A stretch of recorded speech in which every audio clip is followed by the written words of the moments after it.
Hello everyone, आज हम mechanical properties of solids का लेक्चर नंबर 3 स्टार्ट करने जा रहे हैं।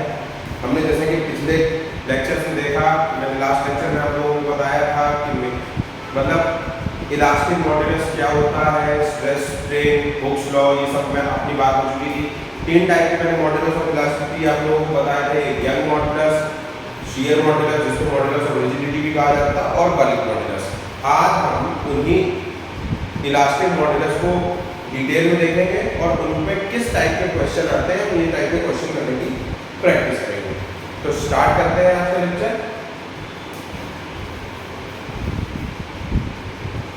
देखिए भाई, पहला देखिए क्या लिखा है। पहला लिखा है यहाँ पर यंग्स मॉड्यूलस ऑफ इलास्टिसिटी। क्या है? Young's modulus of elasticity. इसको सिंबल Y से रिप्रेजेंट करा जाता है। भाई यंग्स मॉड्यूलस ऑफ इलास्टिसिटी क्या होता है? यंग्स मॉड्यूलस, जैसे कि मैंने आप लोगों को बताया था कि इलास्टिक मॉड्यूलस क्या है। इलास्टिक मॉड्यूलस है E equals to stress divided by strain. मतलब स्ट्रेस और स्ट्रेन का जो रेशियो था उसको क्या नाम दिया जाता था? इलास्टिक मॉड्यूलस नाम दिया जाता है। 3 टाइप के थे, यंग मॉड्यूलस ऑफ रिजिडिटी और बल्क मॉड्यूलस। तो वही यंग्स मॉड्यूलस ऑफ इलास्टिसिटी क्या है? यंग्स मॉड्यूलस ऑफ इलास्टिसिटी क्या होता है? लॉन्गिट्यूडिनल स्ट्रेस और लॉन्गिट्यूडिनल स्ट्रेन का जो रेशियो होता है उसको हम क्या बोलते हैं? Young's modulus of elasticity. फिर से ध्यान से सुनिए कि लॉन्गिट्यूडिनल स्ट्रेस और लॉन्गिट्यूडिनल स्ट्रेन का जो रेशियो होता है उसको हम क्या बोलते हैं? Young's modulus of elasticity. यहाँ देखिए मैंने लिख भी रखा है कि y equals to longitudinal stress divided by longitudinal strain. अब भाई लॉन्गिट्यूडिनल स्ट्रेस मतलब कि फोर्स डिवाइडेड बाय एरिया, और स्ट्रेन लॉन्गिट्यूडिनल आपको पता है कि डेल्टा L बाय L, यानी कि लेंथ में जो चेंज होता है, और डिवाइडेड बाय ओरिजिनल लेंथ जो होती है उसके रेशियो क्या बोलते हैं? Longitudinal strain. अब इसको रिप्रेजेंट करते हैं y स्पीड में। ऐसा फार्मूला बना P by A divided by delta L by L। L ऊपर चला जाएगा, A नीचे आ जाएगा, तो फार्मूला बन जाएगा हमारा PL divided by A delta. देखिए ये फार्मूला बन गया हमारा PL divided by A delta L। तो ये किसका फार्मूला हो गया? यंग्स मॉड्यूलस ऑफ इलास्टिसिटी का। मतलब यंग्स मॉड्यूलस को रिप्रेजेंट करना है तो इस तरीके के फार्मूले से रिप्रेजेंट करते हैं। इससे एक और रिलेशन एस्टैब्लिश करा जाता है जो बहुत ज्यादा यूज होता है हमारे सवालों में, हमारे क्वेश्चंस में, कि डेल्टा L का फार्मूला बनाते हैं इससे। डेल्टा L, अब देखिए डेल्टा L का फार्मूला क्या हो जाएगा? PL by AY। PL by AY। ये भी हम बहुत ज्यादा क्वेश्चन में यूज करते हैं। क्वेश्चन में आ जाता है डायरेक्ट डायरेक्ट। यहाँ मैंने लिख भी रखा है और इसमें कुछ करना नहीं है। यहाँ पे ये देखिए डेल्टा आया था, डेल्टा को यहाँ पे दी, y को नीचे जाएंगे, बन गया ये सेम फॉर्मूला कि delta L equals to PL by AY। तो ये एक रिलेशनशिप और एस्टैब्लिश कर दिया हमने किसका? डेल्टा L और ये मॉडल। मतलब कि आपको चेंज इन लेंथ देते, चेंज इन लेंथ देते तो डायरेक्ट क्वेश्चन में कैसे यूज करना है उसके लिए ये रिलेशनशिप है।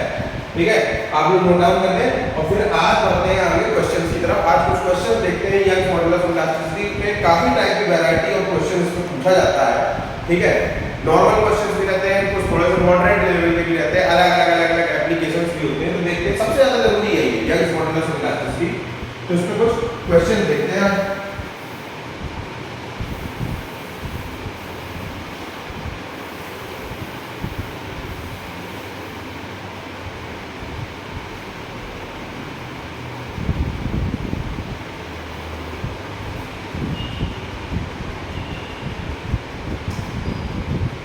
देखिए भाई पहला क्वेश्चन, और ये क्या लिखा है?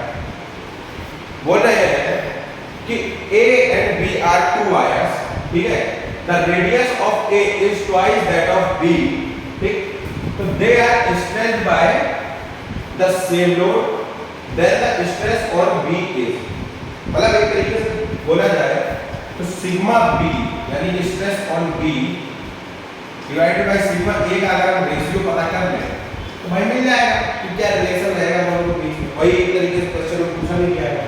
तो देखिए भाई कैसे निकालना है, कैसे सॉल्व करें, क्या अप्रोच रहेगा हमारा। ठीक,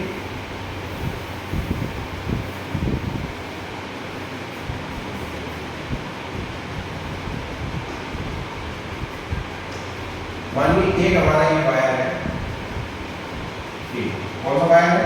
A। ये मान लीजिए A वायर है, और इसकी रेडियस है आर ए। क्या रेडियस है इसकी? आर। ये रेडियस है इसकी आर ए। अच्छा, अब इसमें वायर है तो लेंथ बहुत बड़ी होगी, काफी लंबा होता है ना वायर। तो यार देखो लेंथ के लिए इसको क्या करते हैं, लेंथ को मान लेते हैं एल। क्या मान लें? एल। और दोनों की दोनों लेंथ एक तरीके से सेम रहेगी। क्या रहेगी? सेम रहेगी, ठीक है। और दूसरा वायर है आपके पास में बी। क्या है दूसरा वायर? बी।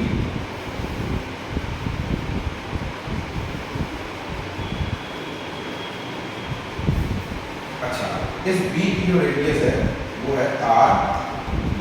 और एक हमको रिलेशनशिप दिया गया है कि radius of A is twice that of B, मतलब कि रिलेशन दिया गया R A equals to 2rb। ये रिलेशन है हमारे पास, बराबर? ओके। और बोल रहे हैं कि they are stretched by the same load. मानिए कि दोनों को सेम लोड लगा के स्ट्रेच करा जा रहा है। यहाँ पे भी लोड हम मान लेते हैं ए वायर पे पी लोड है, तो वायर बी पे भी पी लोड अप्लाई हो रहा होगा।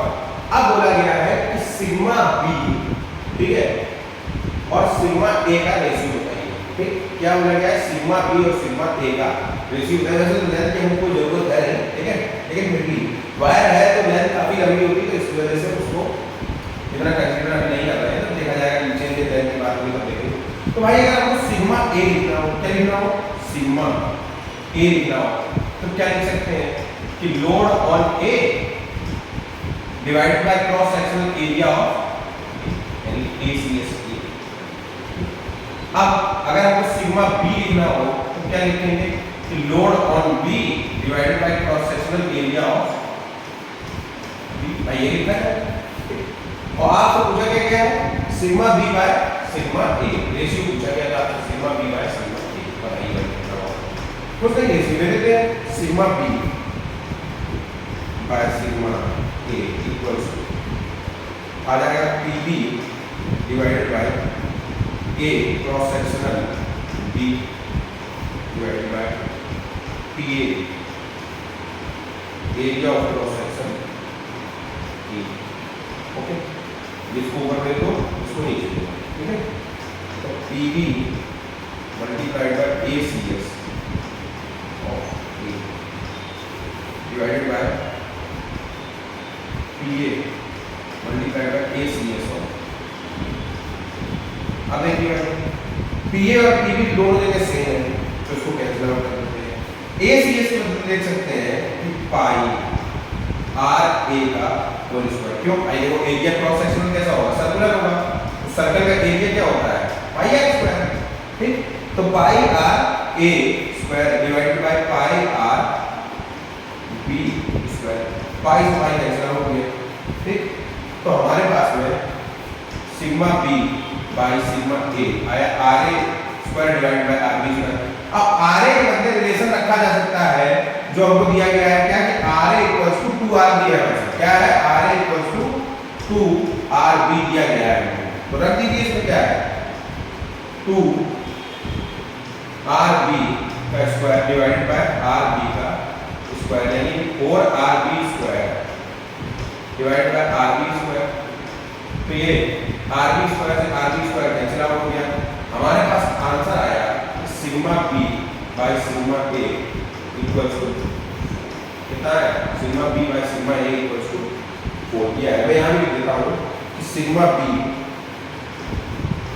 Bye sigma a equals to 4। ये आंसर निकला। मतलब कि कहने का सिग्निफिकेंस ये है इस आंसर का कि B में जो लोड आएगा, B में जो स्ट्रेस आएगा, सॉरी लोड कह रहा हूँ, B में जो स्ट्रेस आएगा वो A के कितने टाइम्स होगा? 4 टाइम्स होगा A के।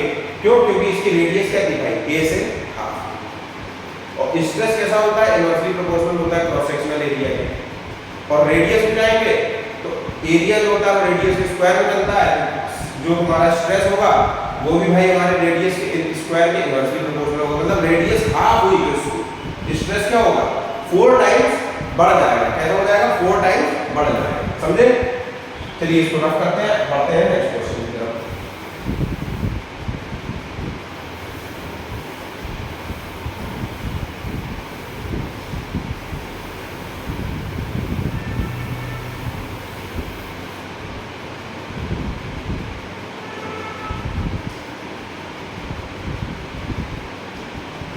नेक्स्ट क्वेश्चन देखिए हमारा क्या कह रहा है कि a cube of aluminium side 0.1 meter, a cube of aluminium side of size 0.1 meter is subjected to shearing force, मतलब typing mistake, shearing force of 100 Newton. The top face of the cube is displayed through 0.02 centimeter with respect to the bottom face. The shear strain would be, हमको shear strain find out करना है। क्या find out करना है? shear strain find out करना है। अब भाई shear strain कैसे फाइंड आउट करते हैं, मैंने बताया था आप लोगों को कि shearing का केस क्या होता है। तो सपोज है ये हमारा भाई एल्यूमिनियम का क्यूब है, इस साइड आपने कितनी रखी है 0.1 मीटर, कितनी रखी है 0.1 मीटर की साइड है, क्यूब है सारी साइड से। इसके ऊपर बोले कि ये शीयरिंग फोर्स लग रहा है टॉप फेस पे, नीचे वाले फेस को जो है वो फिक्स कर दिया है, ऊपर वाले फेस पे कितना लोड लग रहा है 100 न्यूटन का शीयरिंग लोड लग रहा है, ठीक है। इस पे लगा देते हैं भाई 100 न्यूटन का शीयरिंग लोड लगा दीजिए, ये हमने लगा दिया इसके ऊपर 100 न्यूटन का शीयरिंग लोड। क्या लगा दिया 100 न्यूटन का शीयरिंग लोड। कैसा होता है टेंजेंशियल होता है, ठीक है, तो टेंजेंशियल लोड हमने इसके ऊपर अप्लाई कर दिया, कितना 100 न्यूटन का। बोले कि top face of the cube is displaced 0.02 centimetre with the respect to the bottom face, मतलब इस वाले फेस के रिस्पेक्ट टू ये वाला फेस जो था हमारा टॉप फेस कितना हुआ 0.02 सेंटीमीटर क्या हो गया डिस्प्लेस हो गया, 0.02 सेंटीमीटर क्या हुआ हमारा डिस्प्लेस हो गया। मानिए कि ये जो था पहले ऐसा था अब ऐसा हो गया, और ये जो डिस्प्लेसमेंट आया ये कितना है 0.02 सेंटीमीटर, कितना डिस्प्लेसमेंट है ये 0.02 सेंटीमीटर। तो शियर स्ट्रेन, और ये एंगल मानी बन जाएगा हमारा थीटा, ठीक है। तो आप पूछ रहे हैं कि भाई शियर स्ट्रेन बता दीजिए हमको, तो भाई शियर स्ट्रेन थीटा का फॉर्मूला दुनिया जानती है, आप भी जानते हैं, मैंने बताया है आपको कि theta equals to delta x by L, delta x by. अब देखिए भाई डेल्टा एक्स क्या होता था हमारा, ये डिस्प्लेसमेंट, ये हो गया डेल्टा एक्स, और एल क्या होता था साइड, ये क्या हो गई एल, तो रख दीजिए वैल्यू, ठीक है। डेल्टा एक्स की वैल्यू है 0.02 डिवाइडेड बाय इसकी वैल्यू क्या है 0.1, तो आंसर सही आ जाएगा हमारा। नहीं आया मेरे भाई, वो सेंटीमीटर में है या मीटर में है, तो एक किसी को चेंज करो, ठीक है, या तो इसको करो या नीचे वाले को करो, किसी को भी चेंज कर दो। मानो ये 0.02 सेंटीमीटर है, इसको मीटर में बदलने के लिए क्या करना पड़ेगा 10 टू द पावर -2 का मल्टीप्लाई करना पड़ेगा आपको, ठीक है।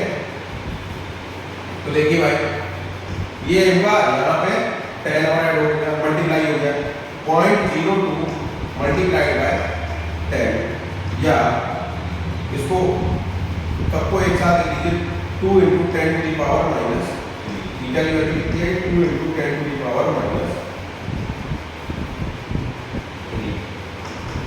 -10 टू द पावर -3, कितना वैल्यू है, यूनिट क्या होगा, यूनिट कुछ नहीं होगा, क्यों, क्योंकि इस ट्रेन में कोई यूनिट होता ही नहीं है, बात समझे आप लोग। तो थीटा वैल्यू कितना 2 × 10 टू द पावर -3। देखिए कुछ करा नहीं, बोल क्या रहा था क्वेश्चन में कि भाई ये हमारा साइड था, शियरिंग लोड लगाया तो डिस्प्लेसमेंट कितना मिला 0.02 सेंटीमीटर, हो गया डेल्टा एक्स, ये हो गया हमारा एल। अब थीटा इक्वल्स टू पता है आपको डेल्टा एक्स बाय एल, तो फार्मूला पुट कर दिया, आंसर आपको जानना है 2 × 10 टू द पावर -। क्लियर है भाई एकदम।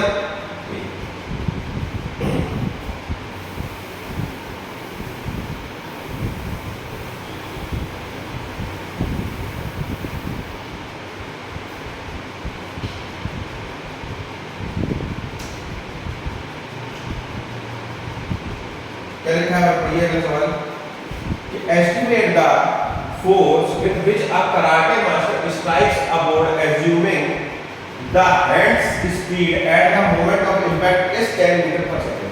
मतलब कि जब कोई कराटे मास्टर किसी बोर्ड को हिट कर रहा है तो उस टाइम हेड की स्पीड कितनी है 10 मीटर पर सेकंड है, ठीक है, और वो डिक्रीज हो गई कितनी 1 मीटर पर सेकंड पे during a time interval of 0.002 second time interval of contact between the hand and the board. The mass of his hand and arm is 1 kg. ये आपको दिया गया है, ठीक है। तो आपको क्या निकालना है भाई, फोर्स निकालना बोला है फोर्स कितना आया होगा, पहला पार्ट तो ये है इस क्वेश्चन का। ठीक है भाई, फोर्स निकाल लेते हैं। भाई कैसे निकाला जाए भाई, हमको फोर्स निकालने के लिए क्या करना पड़ेगा, Newton second law of motion में आपने पढ़ा है, ठीक है, कि the rate of change of momentum is equal to the applied force in that given direction. मतलब कि भाई जो rate of change of momentum होता है वो किसके बराबर होता है, फोर्स के बराबर होता है, बट लेकिन उसी डायरेक्शन में जिस डायरेक्शन में मोमेंटम चेंज हो रहा है, जिस डायरेक्शन में मोमेंटम चेंज हो रहा है उस डायरेक्शन में। ठीक है, अच्छा चलिए निकालते हैं भाई। एम की वैल्यू कितनी है, 1 kg दी गई है। इनिशियल वेलोसिटी कितनी थी, 10 मीटर पर सेकंड। ठीक है, फाइनल वेलोसिटी कितनी होगी, 1 मीटर पर सेकंड।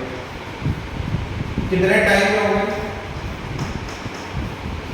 0.002 सेकंड में होगी। तो फोर्स कितना जा रहा है। अब भाई फोर्स के लिए क्या करा जाए, मोमेंटम देखिए, जिस डायरेक्शन में था पहले उस डायरेक्शन में तो घट गया मोमेंटम, मतलब फोर्स के अंदर उसका अपोजिट डायरेक्शन में अप्लाई हुआ होगा। ठीक है, बोर्ड ने हाथ पे फोर्स लगाया होगा, ठीक है, और उसकी रिएक्शन जो हुई होगी उसकी वजह से बोर्ड टूटा होगा, क्योंकि भाई न्यूटन लॉ में रिएक्शन होता। देखिए कि F इक्वल टू कितना, हम अगर केवल मैग्नीट्यूड की बात करें, ठीक है, कितना फोर्स अप्लाई हुआ होगा, F V1 ज्यादा V2 कम है, घटा देते हैं इसको, V1 minus V2 divided by time.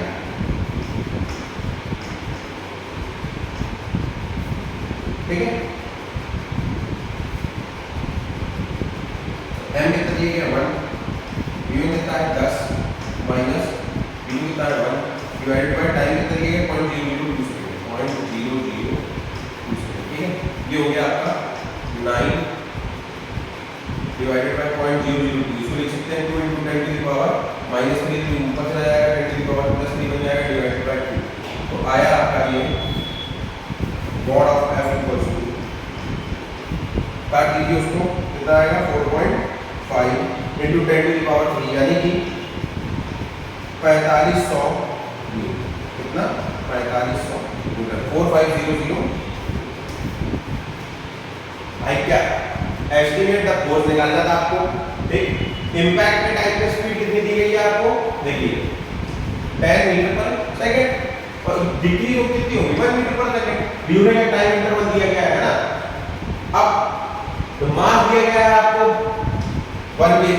ठीक, तो जब मान लीजिए उसने बोर्ड पे ऐसे हाथ लगाया, पहले कितनी थी 10 और फिर कितनी होगी 1, तो मतलब कि स्पीड डिक्रीज हुई, मोमेंटम इस डायरेक्शन में डिक्रीज हुई, यानी फोर्स की डायरेक्शन में अपोजिट डायरेक्शन में अप्लाई हुआ होगा। हाथ पे, किस पे, हाथ की बात करी जा रही है भाई, हाथ पे तो फोर्स, हाथ पे तो फोर्स इसी डायरेक्शन में लगेगा ना। बोर्ड जो फोर्स अप्लाई करेगा वो हाथ पे किस डायरेक्शन करेगा, उसको मोमेंटम की अपोजिट डायरेक्शन, इसीलिए तो वेलोसिटी कम हो गई। और वही सेम टू सेम रिएक्शन किसने दी होगी, हमारे हैंड ने दी होगी, किस पे, बोर्ड पे। अब बोर्ड पे वही रिएक्शन दी होगी, उसकी वजह से बोर्ड का जो कुछ भी होगा, टूटा हो नहीं टूटा मुझे नहीं पता, वहां के सवाल में देखा जाएगा। ठीक है, लेकिन जो रिएक्शन मिलेगी उसी से बोर्ड का कुछ ना कुछ हुआ होगा। तो क्या करना, हम केवल मैग्नीट्यूड की बात करें, अगर कितना फोर्स आया होगा तो m rate of change of momentum निकालना है। मोमेंटम क्या होता है, मास इनटू वेलोसिटी। ठीक है, तो अगर हम मैग्नीट्यूड पर की बात करें तो m, अब v1 ज्यादा तो हमने v1 से v2 को माइनस कर दिया, डिवाइडेड बाय जितना टाइम में हो रहा है, तो v1 कितना था 10 माइनस 1 डिवाइडेड बाय 0.002। ठीक, ये हुआ आपका 9 डिवाइडेड बाय 2 को हमने लिख दिया 2 × 10 की पावर -3, -3 ऊपर गया तो +3 बन गया, 9 बाय 2 × 10 की पावर 3। ठीक, सॉल्व करा कितना आ गया 4/00 न्यूटन। ये आ गया हमारा क्या, फोर्स का। ठीक, मतलब कितना फोर्स अप्लाई हुआ है इसके ऊपर, 4500 न्यूटन, 4500 न्यूटन। ठीक है, अच्छा अब चलिए आइए देखते हैं अगला।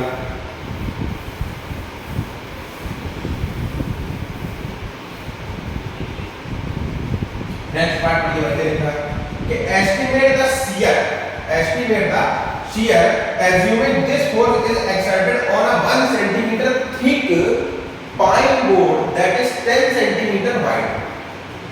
मतलब कि क्या कहना चाह रहा है, सुनो क्या कहना चाह रहा है, बोलो कि कोई बोर्ड है, कोई बोर्ड है, मान लीजिए ऐसा, ठीक है, ऐसा कोई बोर्ड है, उसके ऊपर यहाँ फोर्स लगा, ठीक। अच्छा, अब ये देखो, ये वो कितना है बोर्ड, इसकी लेंथ कितनी है, इसकी लेंथ मतलब कितना दिया गया है 10 सेंटीमीटर वाइड, ये लेंथ नहीं दी गई है, वाइडनेस ये कितना है 10 सेंटीमीटर, और थिकनेस कितनी है इसकी 12 सेंटीमीटर, कितनी है भाई 1 सेंटीमीटर, ठीक है 1 सेंटीमीटर इतना, ठीक। अच्छा, अब ये बात बताओ, जब ये बोर्ड टूट जाएगा, अगर मान लो ये बोर्ड यहाँ से टूट गया, ठीक है, ऐसे करके ब्रेक कर गया, ये देखो देखो, ये इधर से मानो ब्रेक कर गया, ठीक है, तो किस एरिया पे फोर्स लगा, या देखो बोर्ड टूटा होगा तो ऐसे टूट गया होगा,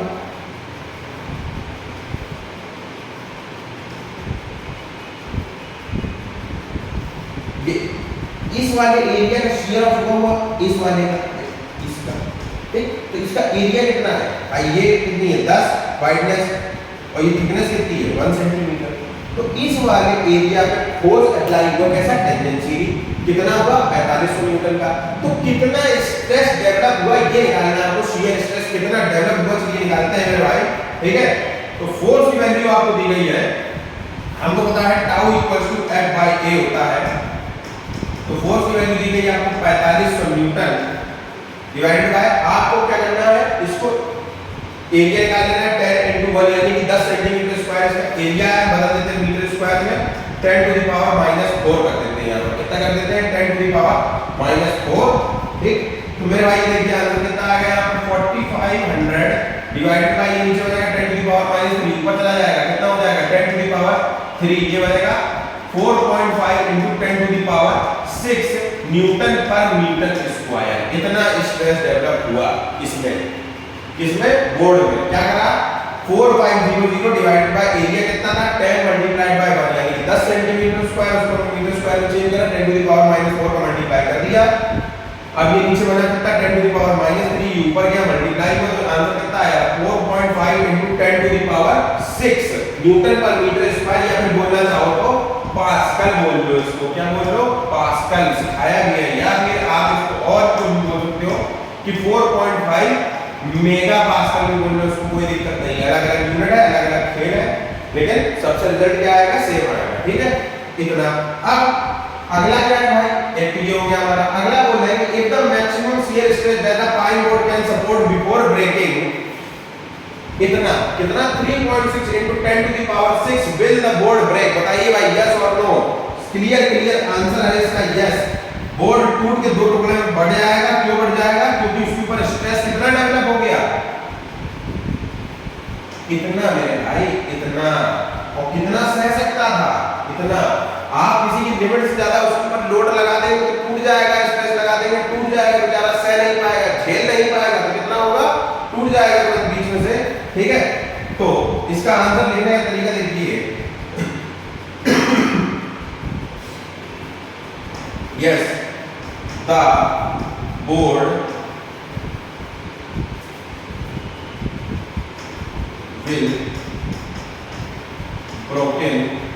will be broken because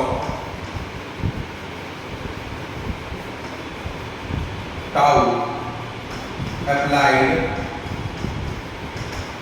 is greater than tau max। tau max जितना बोर्ड सपोर्ट कर सकता था, इसलिए क्या होगा बोर्ड जो है वो टूट जाएगा आपका, क्या हो जाएगा बोर्ड जो है वो टूट जाएगा आपका, बात समझे। ओके भाई चलिए फिर सवाल समझ में आया, ठीक है। अगले क्वेश्चन की तरफ बढ़ते हैं, देखते हैं अगला क्वेश्चन क्या कहता है। आइए क्वेश्चन नंबर 4, क्वेश्चन नंबर 4 पढ़िए भाई, क्या लिखा है क्वेश्चन नंबर 4 कि द डायमीटर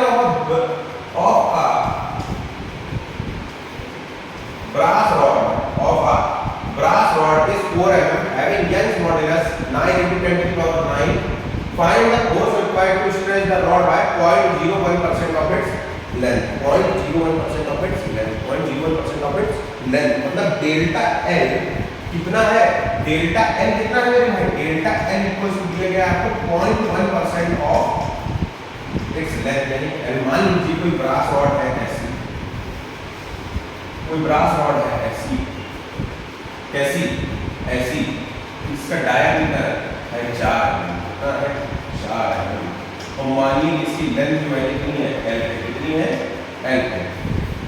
एक ब्रास रॉड है ऐसी कैसी जिसका डायमीटर 4 mm और लेंथ कितनी है एल, तो गाना हो गया है, सारी गरी हो गया है। ठीक, इसका आपका यंग्स मॉडुलस दिया गया है भाई y equals to 9 × 10 to the power 9, 9 × 10 to the power 9 unit newton पर मीटर स्क्वायर। ओके, अच्छा इंक्रीज लेंथ कितना आ रहा है भाई 0.1% ऑफ इट्स लेंथ। अब 0.1% को क्रैक कैसे करते हो, अगर मैं आपको बोलूं कि भाई 10 का 50% ऑफ 10 निकालो और बीच निकालो, बीच निकालो, अरे बोलो यार, बीच निकालो, ऐसे करते हो ना 50 × 10 डिवाइडेड बाय 100, ठीक है, ऐसे करते हो ना। ठीक, तो ये इसमें क्या निकालना है तुमको 0.1% ऑफ 10, तो ये कितना आ जाता है 5 आ जाता है इसे, है ना। अब आपको क्या निकालना है 0.1% ऑफ 10, 0.1% ऑफ 10 निकालना है, यानी 0.1 डेल्टा एल वैल्यू निकालो, परसेंटेज में क्रैक करना पड़ेगा। बोला था स्ट्रेन का क्या होता है, इसमें कुछ भी जुगाड़ बना दिया जाता है, ये स्ट्रेन ही है डेल्टा एल बाय एल, अगर डेल्टा एल बाय एल की बात करें तो क्या होगी स्ट्रेन कितनी है 0.1%, इसका जुगाड़ बना दिया उन्होंने भाई, जुगाड़ के बना दी परसेंटेज में लिख दिया, जबकि पता है स्ट्रेन का कोई यूनिट नहीं होता, पर नीचे ये सब कुछ है यार, इसको क्रैक करना पड़ेगा सवाल में। देखो तो delta L equal to 0.1 × L divided by 100 कितना हो जाएगा मेरे भाई 10 to the power -3 multiplied by, कितना हो जाएगा 10 to the power -3 multiplied by L, 100 ऊपर ले जाओ कितना हो जाएगा 10 to the power -3 multiplied by L, समझ गए बात। ठीक, अब कुछ नहीं करना है, तो सीधा फॉर्मूला लगाना है, ये इधर लिख लेते हैं कि साइड में कि delta L equal to 10 to the power -3 multiplied by L, L की टर्म समझ गए है ना। तो डेल्टा एल का फॉर्मूला पीछे आपने देखा है क्या होता है PL बाय A, ठीक है, PL बाय A बाय, और P क्या होता है लोड, लोड ही हमको निकालना, फोर्स निकालना है, कितना निकालना find the force equal to find, ठीक है। अच्छा डेल्टा एल कितना है भाई 10 to the power -3 × L, okay, equals to P × L डिवाइडेड बाय A। अब A कैसे निकालेंगे क्रॉस सेक्शन, A क्या होता है पाई r स्क्वायर, है ना। अब r को दिया गया d दिया गया, पाई मतलब इधर रख दो, r मतलब d/2 square pi by 4 × d square, याद रखना d अगर दिया गया तो उसके लिए, ठीक है, तो पाई बाय 4 d स्क्वायर यानी 4 ऊपर चला जाएगा, पाई × d स्क्वायर। ओके, अब साथ में है पाई, ठीक, 10 टू द पावर -3 L से cancel equals to 4p divided by pi × d की वैल्यू कितनी है 4 mm कैलकुलेटर मतलब, ठीक है, 4 × 10 टू द पावर -3 का square × 9 × 10 to the power 9। Okay, अब 10 टू द पावर -3 लोड निकालना है, सब उधर भेज दो है, p equals to pi × 10 to the power -3 × 16 × 10 to the power -6, okay, multiply by 9 × 10 to the power 9 divided by 4 × 4। अब देखो ये -3 -6 प्लस आएगा काम, ठीक, 4 से 16 4, ठीक है, और p इक्वल्स हो जाएगा 9 × 36 पाई 36 पाई, कुछ नहीं करा है, डेल्टा एल को क्रैक करना है बस, केवल डेल्टा एल इक्वल्स टू कितना निकाल के लाए थे 10 टू द पावर -3L, उसके बाद एरिया रखा, रेडियस रखा, सब कुछ सॉल्व करा है बस, और कुछ नहीं करा गया है इसमें, समझे बात। देख लो भाई, देखो अच्छे समझ लो, क्लियर है, ओके, हटा दो, ठीक।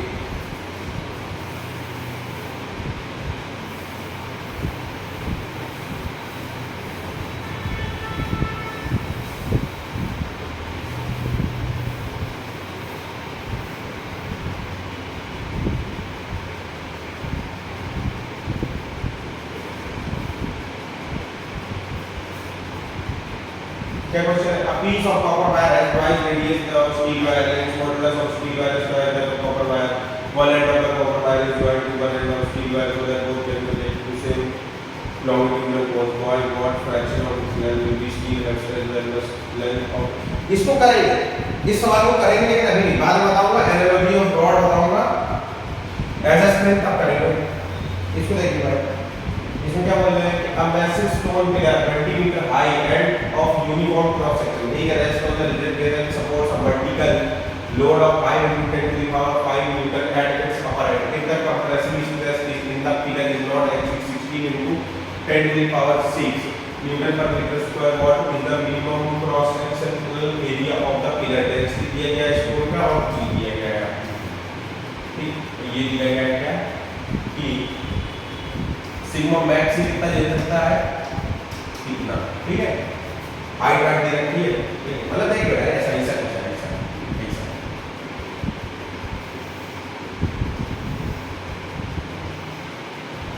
ऐसा बोलना है। पिलर क्या है? पिलर, इसके ऊपर लोड कितना लग रहा होगा? 5 into 10 to the power 5। इसका बना है स्टोन का, बना है इसका बना है स्टोन का, इसकी डेंसिटी कितनी दी गई है? 2.5 into 10 to the power 8 kg to the power -3 और g की वैल्यू 10 न्यूटन पर kg, बात नहीं होती है, बात नहीं पता न्यूटन kg सेंस और आगे। ठीक है, देखो यार, एक लोड तो ये लग रहा है इसके ऊपर 5 into 10 to the power 9, तो आपको प्रोसेस में लेके जाना है। एक लोड तो ये लग रहा है, एक इसका वेट लग रहा होगा खुद का, क्या लग रहा होगा? वेट। अब भाई हल्का पतला थोड़ी ना है, भारी तो है, उसका वेट लग रहा होगा। वेट को क्या लिखोगे आप? Rho we G. पर डेंसिटी वेट क्या होता है? W equals to mg। m को क्या लिख सकते हो? रो इनटू v, सिंपल, आ गया। तो बात रो इनटू v। और क्या है कि स्ट्रेस जो है वो कितना ना एक्सीड कर पाए? 16 into 10 to the power 6 देखो सॉल्व करो। ये देखो सिग्मा इक्वल टू लिखा जाता है P बाय, बराबर, हाइट बाय दिया गया, दिया गया होगा 20 मीटर दिया गया, कितना दिया गया? 20। Sigma equal to P by, okay. हमको A ही निकालना है, A इक्वल टू लिख सकते हैं, चलो अब सिग्मा की वैल्यू कितनी हो सकती है? Maximum 16 into 10 to the power 6। भाई इसके बाद में टूट जाएगा, इतना झेल सकता है, ठीक है। इसके हिसाब से डिजाइनिंग करनी है, डिजाइनिंग का सवाल है, ठीक है।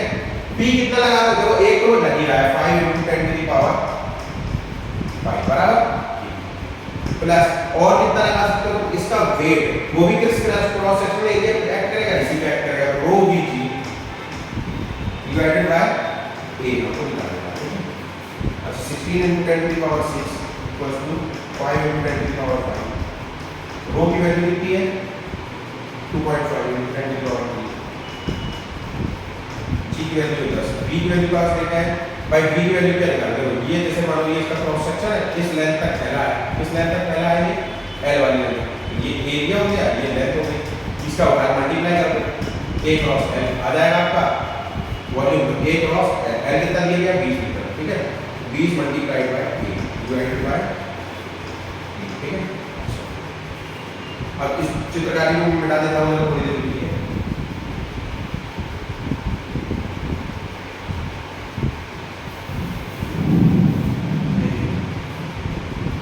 एक को याद रख लीजिए, ठीक है। तो 16 into 10 to the power 6 multiplied by 8 equals to 5 into 10 to the power 5 plus अभी मल्टीप्लाई करेंगे 20, ये कितना होगा? 50 मल्टीप्लाइड बाय, देखो 50 मतलब 50 और कितना है? 10 to the power 3 और 10 to the power 4, और ये बना 8, ठीक है। अभी कितना है? 16 into 10 to the power 6 multiplied by 8 equal to 5 into 10 to the power 5 plus इसको लिख सकते हो 0.5 into 10 to the power 6 8, इसको यहाँ लिख दो, है ना। तो बचेगा 16 into 10 to the power 6, इसको इजी करा मैंने 10 to the power 6 निकाल दूंगा, ठीक है, minus 0.5 into 10 to the power 6 a equal to 5 into 10 to the power 5 बराबर a और 10 to the power 6 कॉमन ले लो, a into 10 to the power 6 मान लीजिए 16 minus 0.5 equal to 5 into 10 to the power 5, ठीक है, इसको काट दो अच्छा 10 यहाँ, ठीक है, a इक्वल मल्टीप्लाइड बाय 10 ये कितना हो गया 15.5 इक्वल टू 5, ठीक है, a equal to 5 divided by 155 है ना, 5 काट कितने बन जाएगा 1 डिवाइडेड बाय 31, ठीक है, मीटर स्क्वायर है, मान लो अराउंड 0.3 से कुछ कम है 0.3 मीटर स्क्वायर है ना, 0.3 मीटर स्क्वायर मान सकते हैं, ठीक है, हटाएंगे देखेंगे करेंगे, ठीक है, 0.03 कितना 0.03 मीटर स्क्वायर इतना एरिया होना चाहिए इसका कि तब ये लोड इतना सहन कर पाएगा, सिग्मा नहीं 5, ठीक है, तब इतना ये लोड बियर कर पाएगा, ठीक है, सवाल समझ में आया आपके? तो इस तरीके के सवाल आपसे पूछे जाते हैं यंग्स मॉडुलस ऑफ इलास्टिसिटी वगैरह वगैरह पे, इसके कुछ और टाइप्स हैं, उसके लिए कुछ और चीजें देखनी पड़ेंगी जिसको हम आगे आने वाले लेक्चर में कवर करेंगे, ठीक है, तब तक के लिए आप लोग भी अपनी तरफ से पढ़ाई करते रहिए भाई, देखते रहिए, मैं तो बताता ही रहूंगा, मेरे को भी है क्वेश्चन भी सॉल्व करवाता रहूंगा, चलिए ठीक है, तब तक के लिए गुड बाय, पढ़ाई करते हैं।